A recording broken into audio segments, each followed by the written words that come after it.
రాజకీయ హత్యలకు అడ్డాగా మారిపోయింది ఏలూరు పట్టణం. వరుస హత్యలు, హత్యాయత్నాలు పోలీసులకు సవాల్ విసురుతున్నాయి. ఎమ్మెల్యేను హత్య చేసేందుకు కుట్ర పన్నారని మాజీ సర్పంచ్ను పోలీసులు అదుపులోకి తీసుకోవడం పశ్చిమ గోదావరి జిల్లాలో సంచలనంగా మారింది. ఎమ్మెల్యేను టార్గెట్ చేశారన్న వార్తలతో ఉలిక్కిపడ్డారు ఏలూరు ప్రజలు.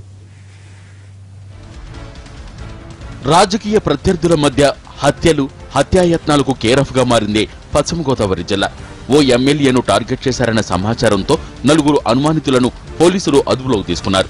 వారిని విచారించడంతో సంచలన విషయాలు వెలుగులోకొచ్చాయి. ఏలూరు రూరల్ పరిధిలోని వెంకటాపురం పంచాయతీ మాజీ సర్పంచ్ రెడ్డి అప్పలనాయుడు ఓ ప్రజాప్రతినిధిని హతమార్చేందుకు కుట్ర పన్నారని, దానికోసం తమకు ₹1,00,000 సుపారీ కూడా ఇచ్చారని పోలీసుల అదుపులో ఉన్న నిందితులు అంగీకరించినట్టు తెలుస్తోంది. ఇప్పటికే పలుమార్లు రెక్కీ నిర్వహించారని సమాచారం. దీంతో పోలీసులు మాజీ సర్పంచ్ అప్పలనాయుడును అదుపులోకి తీసుకుని విచారణ జరుపుతున్నారు. హత్య కోసం తీసుకొచ్చిన మారణాయుధాలను సైతం పోలీసులు స్వాధీనం చేసుకున్నారు.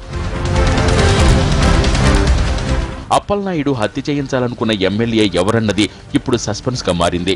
ఎమ్మెల్యే చింతమనేని ప్రభాకర్కు అప్పలనాయుడుకు మధ్య వివాదాలున్నాయి. ఏలూరు ఎంపీపీ పదవి విషయంలో ఇద్దరి మధ్య గొడవలు జరిగాయి. దీంతో అప్పలనాయుడు చింతమనేనిని టార్గెట్ చేసి ఉండొచ్చన్న అనుమానాలు వ్యక్తమవుతున్నాయి.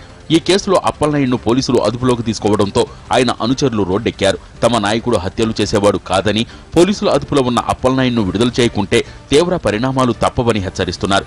కేసులు లేకుండా ఈ రోజు మరి అరెస్ట్ చేసి మరి ఎస్పీ గారు, డిఎస్పీ గారు తీసుకెళ్లడం జరిగింది.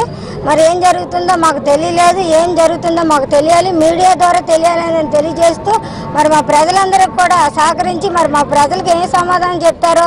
ప్రస్తుతం నలుగురు కిరాయి హంతకులతో పాటు అప్పలనాయుడు పోలీసుల అదుపులో ఉన్నారు. పోలీసుల విచారణలో మరిన్ని సంచలన విషయాలు బయటకొస్తాయో లేదో చూడాలి. విచారణ తర్వాత నిందితుల్ని మీడియా ముందు ప్రవేశపెట్టనున్నారు పోలీసులు.